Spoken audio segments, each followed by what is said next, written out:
அனைவருக்கும் வணக்கம். இன்னைக்கு டிடிஏவோட முன்வினா பேட்ச் பற்றி பார்க்க போகிறோம். இதில் உங்களுக்கு என்ன சர்ப்ரைஸ் அப்படின்னா, ஆல்ரெடி நம்ம ரேட் வந்து ஃபிக்ஸ் பண்ணியிருந்தோம். இப்போ புதிய தேர்வர்களுக்கு அப்படின்னு சொல்லிட்டு ஒரு 400 ரூபாயும், ஆர்வகன் தேர்வுகளில் இருக்கக்கூடியவங்களுக்கு 350 அப்படின்னு சொல்லி பிளான் பண்ணியிருந்தோம். இப்போ வந்து 2 பேருக்குமே ஒரே அமௌண்ட் 200 ரூபா அப்படிங்கிறத ஃபிக்ஸ் பண்ணியிருக்கோம். ஏன் இவ்வளோ அமௌண்ட் நாங்கள் குறைக்கிறோம் அப்படிங்கிறத நான் உங்களுக்கு பின்னாடி சொல்கிறேன். இப்போதைக்கு இந்த எக்ஸ்பிளனேஷன் அப்படிங்கிறது நான் பண்ணிடுறேன். ஃபர்ஸ்ட் பாருங்க, அந்த முன்வினா அப்படின்னா என்னன்னு கொடுத்துருப்போம். அதாவது ப்ரீவியஸ் இயர் கொஸ்டின் எல்லாத்தையுமே என்ன பண்ணோம் அப்படின்னா தொகுத்து வச்சிருக்கோம். அதாவது ப்ரீவியஸ் இயர் கொஸ்டின் நீங்கள் பார்த்துருப்பீங்க, மார்க் பண்ணி வந்து கொடுத்துருப்பாங்க. இதில் வந்து எந்த ஒரு மார்க்குமே இருக்காது, அப்படியே டைப் பண்ணியிருக்கோம். சரிங்களா? கிட்டத்தட்ட 87 கொஸ்டின் அப்படிங்கிறது நடந்திருக்கு. 2012 2025 வரைக்கும் தமிழில் நடந்தது பார்த்தீங்க அப்படின்னா மொத்தம் 87 கொஸ்டின் வந்து நம்ம தொகுத்துருப்போம். சரிங்களா? அதை கீழே வந்து சாம்பிள் வந்து கொடுத்துருப்போம், அதையும் நம்ம பார்க்கலாம். அடுத்து 2வது பாயிண்ட் பாருங்க, இந்த தமிழ் பாடத்திட்டம் அப்படிங்கிறது இந்த சிலபஸ் வந்து மாறிடுச்சு, இது எப்படி நம்மளுக்கு செட் ஆகும் அப்படின்னு சொல்லிட்டு நிறைய பேர் வந்து அந்த டவுட் அப்படிங்கிறது கேட்டிருந்தீங்க. என்ன அப்படின்னா, பழைய சிலபஸை கொஞ்சம் வந்து என்ன பண்ணியிருக்காங்க, குறைச்சிருக்காங்க. ஆனால் இருந்தாலும் நம்மளுக்கு இதுலேருந்து கொஷின் வராது அப்படின்னு நம்மளால சொல்ல முடியாது. சரிங்களா? தமிழை பொறுத்த வரைக்கும் நீங்கள் அட்டை டு அட்டை வந்து புக்கை படிச்சு தான் ஆகணும். இப்போ அவுட் சோர்ஸில் வந்து நிறைய பேர் போவாங்க. சரிங்களா? நீங்கள் அவுட் சோர்ஸ் வந்து தமிழுக்கு இவ்வளோதான் லிமிட் அப்படின்னு நம்மளால சொல்லிட முடியாது. இந்த ஒரு டாபிக் இருக்குது அப்படின்னா இந்த ஒரு புக் மட்டும் படித்தா போதும், நம்ம வாங்கிடலாம் அப்படின்னு சொல்ல முடியாது. சப்போஸ் நீங்கள் அந்த புக்கே படிக்கிறீங்க அப்படின்னாலும் அது ஒரு 300 பேஜ் 350 பேஜ் அப்படிங்கிறது இருக்கும். நீங்கள் அதை முடிக்கிறதுக்குள்ளேயே உங்களுக்கு எக்ஸாம் அப்படிங்கிறது வந்துடும். அந்த ஒரு கொஷின் 2 கொஷினுக்காக அவ்வளோ பெரிய புக்கை வந்து நீங்கள் படிக்கணுமா அப்படின்னு சொல்லிட்டு நீங்கள் யோசிச்சுக்கோங்க. சரிங்களா? இது இன்னொரு பெனிஃபிட் என்ன அப்படின்னா, இந்த பழைய வினாத்தாள், அதாவது இந்த ப்ரீவியஸ் இயர் கொஷின் பார்க்கறது மூலிமா அவங்க எப்படி வந்து கொஷின் வந்து செட் பண்ணியிருக்காங்க, ஆப்ஷன் எப்படி வந்து செட் பண்ணியிருக்காங்க அப்படிங்கிறது உங்களுக்கு புரிய வரும். சரிங்களா? இனி வரக்கூடிய கொஷினை எப்படி அட்டன் பண்ணலாம், இந்த கொஷினுக்கு வந்து இப்படி தான் ஆப்ஷன் செட் பண்ணியிருப்பாங்க அப்படிங்கிற அளவுக்கு நம்ம இது மூலிமா தெரிஞ்சுக்கலாம் அப்படிங்கிறதுல எந்த ஒரு டவுட்டுமே கிடையாது. அதை வந்து பார்த்துக்கோங்க. சரிங்களா? அடுத்து நான் முன்ன சொன்ன மாதிரி தான் 2012 2025 வரைக்கும் கிட்டத்தட்ட 87 தமிழ் கொஷின் அப்படிங்கிறது நடந்திருக்கு. அதாவது இது எலிஜிபிலிட்டி டெஸ்ட் உட்பட. சரிங்களா? தமிழ் தகுதி தேர்வுன்னு சொல்லுவாங்க இல்லையா, அதோட சேர்த்து மொத்தம் 87 கொஷின் அப்படிங்கிறது நடந்திருக்கு. இந்த 87 கொஷின் இல்லாமல் 2026 எக்ஸாம் அப்படிங்கிறது நிறையா வந்து நடக்க இருக்கு. அந்த எக்ஸாமில் இருக்கக்கூடிய தமிழ் கொஷினையும் என்ன பண்ணுவோம் அப்படின்னா டைப் பண்ணி அப்டேட் பண்ணி உங்களுக்கு அந்த பெய்டு குரூப்பில் சென்ட் பண்ணிடுவோம்.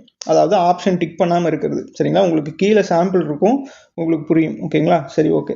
அடுத்த பாயிண்ட் என்ன சொல்லியிருப்பாங்க அப்படின்னா, முன்ன சொன்ன மாதிரி தான். சரிங்களா? ஒரு சாதாரணமாக ஒரு ப்ரீவியஸ் இயர் கொஷின் நம்ம டிக் பண்ணதை பார்க்குறோம் அப்படின்னா நம்மளோட ஃபோக்கஸ் எல்லாமே இந்த டிக் பண்ண ஆப்ஷனில் தான் இருக்கும். சரிங்களா? அதே கொஷினை நம்ம அப்கமிங் எக்ஸாமில் வேறு மாதிரி அவன் கேட்டு அதே 4 ஆப்ஷன் கொடுத்துருந்தான் அப்படின்னா குழப்பம். ஏன்னா நீங்கள் அங்கே போய் தான் அந்த 4 ஆப்ஷன் வந்து படிப்பீங்க. சரிங்களா? மேக்ஸிமம் நிறைய பேர் வந்து அந்த 4 ஆப்ஷனும் என்ன அப்படிங்கிறது எலாபரேட்டாக நம்ம படிப்போம். இது அப்படி தான் வந்து ப்ரீவியஸ் இயர் கொஷின் அப்படிங்கிறது பார்ப்போம். ஆனால் அப்படி பார்த்தாலும் கூட பெரும்பாலும் அதில் ஆன்சர் மார்க் பண்ணியிருக்கிறதுனால நம்மளோட ஃபோக்கஸ் எல்லாமே அந்த ஒரு ஆப்ஷன் மேலே இருக்கும் அப்படிங்கிறதுல எந்த ஒரு சந்தேகமும் இல்லை. நம்ம நிறைய பேர் வந்து முயற்சி பண்ணியிருப்போம், இதை அந்த குறியீடு இல்லாமல், அதாவது அந்த மார்க் பண்ணாத கொஷின் பேப்பர் இருந்துச்சு அப்படின்னா நம்ம சால்வ் பண்ணி பார்க்கலாம் அப்படிங்கிறத நிறைய பேர் வந்து முயற்சி பண்ணியிருப்பீங்க. அதில் நானும் வந்து ஒருத்தன் தான். சரிங்களா? அதனால தான் இந்த முயற்சி அப்படிங்கிறது நம்ம எடுத்திருக்கோம். இதை வந்து நம்ம பார்க்கலாம். அடுத்து இது ஒரு பெய்ட் பேட்ச் தான். சரிங்களா? இதில் மொத்த தொகை வந்து 400 அப்படின்னு சொல்லி கொடுத்துருப்பாங்க. 400 கிடையாது, நான் முன்ன சொன்ன மாதிரி 200 மட்டும் பே பண்ணால் போதும். சரிங்களா? டிடிஏ ஆர்வகன் பேட்சில் இருக்கிறவங்களுக்கு 50 தள்ளுபடி அப்படின்னு கொடுத்துருப்போம். இதை வந்து நீங்கள் எடுத்துருங்க. சரிங்களா? இதுவும் கிடையாது, அவங்களுக்கும் வந்து 200 வந்து பே பண்ணால் மட்டும் போதும். சரிங்களா? ஆல்ரெடி 350 400 ரூபா நீங்கள் ஆல்ரெடி பே பண்ணியிருக்கீங்க சில பேர். அவங்க எல்லாருக்குமே 200 ரூபாயை மட்டும் எடுத்துகிட்டு மீதி அமௌண்ட்டை அவங்க அக்கௌண்ட்டுக்கு வந்து நம்ம போட்டு விட்டுருவோம். ஸோ நோ ப்ராப்ளம், நீங்கள் யாருமே வந்து பயப்பட தேவையில்லை. சரிங்களா? அடுத்து பாருங்கள், எப்போ வந்து பேட்ச் ஆரம்பிக்க போகுது அப்படின்னா April 1 2026, அதாவது வர April 1 ஸ்டார்ட் ஆகும். April 1 87 நாள் நீங்கள் கணக்கு வச்சுக்கோங்க. சரிங்களா? டெய்லி ஒவ்வொரு டெஸ்ட் வந்து அப்லோட் ஆகிட்டே இருக்கும் அந்த குரூப்பில், அதை வந்து பார்த்துக்கோங்க. அடுத்து உங்களுக்கான OMR ஷீட் அப்படிங்கிறது அனுப்புவோம். கிட்டத்தட்ட ஒரு 200 கொஷின் அப்படிங்கிறது இருக்கும். அதாவது அந்த OMR ஷீட்டில் சொல்கிறேங்க. சரிங்களா? 200 கொஷின் அப்படிங்கிறது இருக்கும். நீங்கள் என்ன பண்ணலாம் அப்படின்னா டெஸ்ட் 1க்கு 100 வந்து பயன்படுத்திட்டு மீதி இருக்கக்கூடிய 100 அடுத்ததுக்கு நீங்கள் பயன்படுத்திக்கலாம். சரிங்களா? அடுத்து வந்து இந்த தேர்வு அப்படிங்கிறது எதில் நடக்கும் அப்படின்னா உங்களுக்கு டெலகிராமில் PDF அனுப்பிடுவோம்.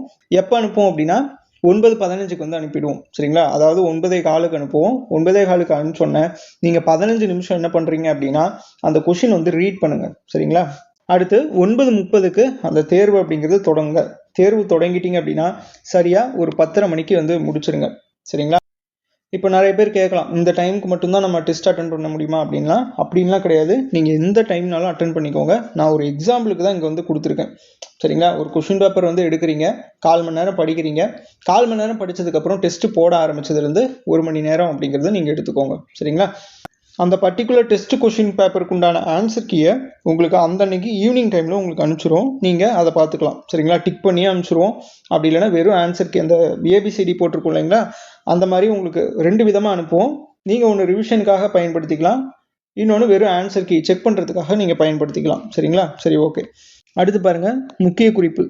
என்ன முக்கிய குறிப்பு அப்படின்னா, இதில் முன்னே நான் சொன்னது தான், சாம்பிள் கொஷின் பேப்பர் அப்படிங்கிறது கொடுத்துருப்போம். சரிங்களா? இந்த பிடிஎஃபோட லிங்க் வந்து நான் கீழே கொடுக்குறேன் டிஸ்கிரிப்ஷனில், நீங்கள் டவுன்லோட் பண்ணிக்கோங்க. அந்த பேமெண்ட் மட்டும் மாற்றிக்கோங்க. சரிங்களா? 400 350 இருக்கு இல்லைங்களா, அது ரெண்டுமே வந்து 200 வந்து மாற்றிக்கோங்க. பழைய ஸ்டூடெண்ட்டாக இருந்தாலும் சரி, இல்லை புதுசாக நான் இதை மட்டும்தான் ஜாயின் பண்ண போகிறேன் அப்படின்னாலும் நீங்கள் 200 மட்டும் பே பண்ணால் போதும். சரிங்களா? சரி, ஓகே. அடுத்து நம்ம முன்ன சொன்னதான், இந்த 2026 இருந்து ஏதாச்சும் ஒரு புது கொஷின் வருது அப்படின்னா அதையுமே பதில் குறியீடு இல்லாமல், சரிங்களா, அதாவது டிக் பண்ணாமல் உங்களுக்கு டைப் பண்ணி அந்த குரூப்பில் அப்டேட் பண்ணுவோம். அதை நீங்கள் டவுன்லோட் பண்ணி யூஸ் பண்ணிக்கலாம். அடுத்து பாருங்க, 2012 2025 வரைக்கும் மொத்தம் 87 கொஷின் நடந்திருக்கு அப்படின்னு சொல்லிட்டு பார்த்தோம். அதுக்குண்டான அட்டவணை வந்து இங்கே கொடுத்துருப்போம். சரிங்களா? அடுத்து பாருங்க, இதில் டேட்டு அப்புறம் நேம் ஆஃப் த எக்ஸாமினேஷன் அப்படிங்கிறது கொடுத்துருப்போம். இந்த நேம் ஆஃப் த எக்ஸாமினேஷன் அப்படின்னா இந்த எக்ஸிக்யூட்டிவ் ஆஃபீஸர் கிரேட் 1 இந்த Tamil Nadu Hindu religious and charitable endowment subordinate service அப்படின்ட்டு இருக்குங்களா, இந்த எக்ஸாமில் தமிழ் அப்படிங்கிறது நடந்தது. சரிங்களா? அது எலிஜிபிலிட்டியாகவும் இருக்கலாம், இல்லை வந்து தமிழ் முதன்மையான தேர்வாகவும் இருக்கலாம். சரிங்களா? அந்த மாதிரி ஒவ்வொரு கொஷினோட நேமும் அதுக்கு பக்கத்தில் இந்த பக்கம் டேட் அப்படிங்கிறது மென்ஷன் பண்ணியிருக்கோம் பாருங்கள், 2 3 அப்படின்லாம் சொல்லிட்டு. இந்த 1ஆம் தேதியிலேருந்து ஸ்டார்ட் ஆகும். 1ஆம் தேதியிலேருந்து ஸ்டார்ட் ஆகி இது எல்லாமே எக்ஸாம் நேம் நீங்கள் பார்த்துக்கோங்க. சரிங்களா? இதை ரீட் பண்ணிக்கோங்க ஒரு டைமு.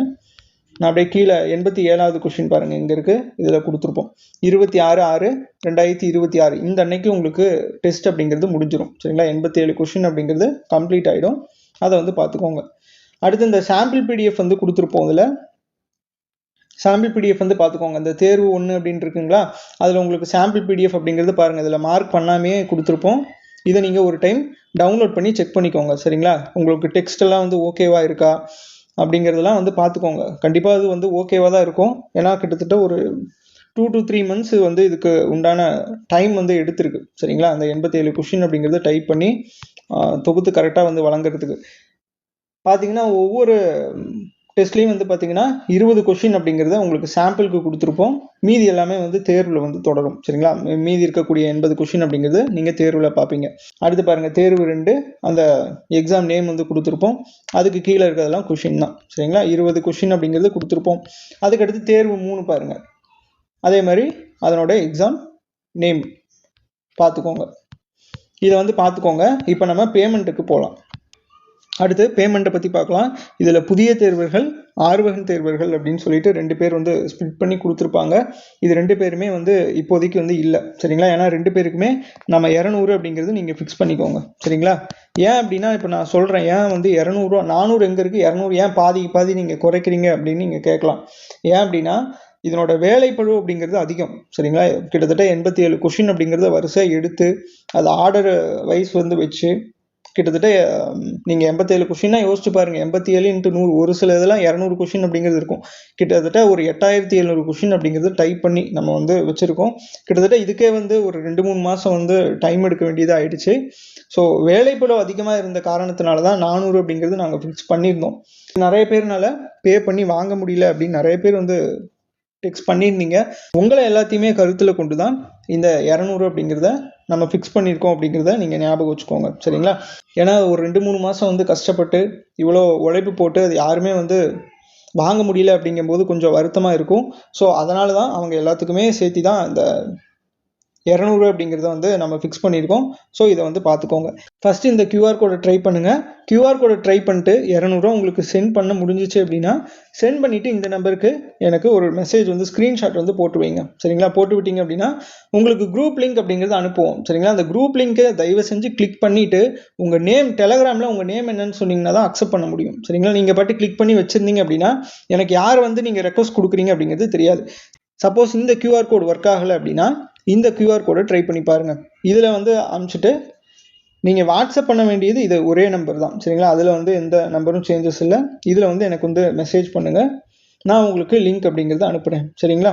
இந்த பிடிஎஃப் அப்படிங்கிறது டிஸ்கிரிப்ஷனில் கொடுக்குறேன், நீங்கள் அதை பாருங்கள் எப்படி இருக்குது அப்படின்னு சொல்லிட்டு பார்த்துட்டு உங்களுக்கு யூஸ்ஃபுல்லாக இருக்கும் அப்படின்னு தோணுச்சு அப்படின்னா நீங்கள் பேமெண்ட் வந்து பண்ணுங்கள். பேமெண்ட் பண்ணிவிட்டு ஸ்க்ரீன்ஷாட் அனுப்புங்க, நம்ம தேர்வில் வந்து பார்க்கலாம். நன்றி.